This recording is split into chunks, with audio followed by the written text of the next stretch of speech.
নিজের দুঃখের কথাও কাউকে বললেন না, সুখের কথাও কাউকে বললেন না। কথাটা একটু শুনতে আপনার কাছে অন্যরকম লাগলেও একটু ভিতরে গেলে আপনি নিজেই বুঝতে পারবেন।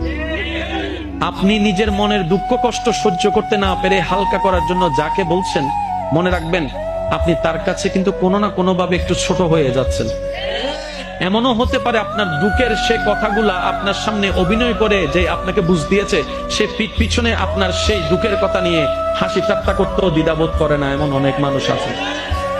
আপনি যাকে দুঃখের কথা বলে মনকে হালকা করার চেষ্টা করছেন, আপনার দুঃখের কথার সে দুঃখটা সে বুঝবে না, কারণ তার সাথে তো সেটা ঘটেনি।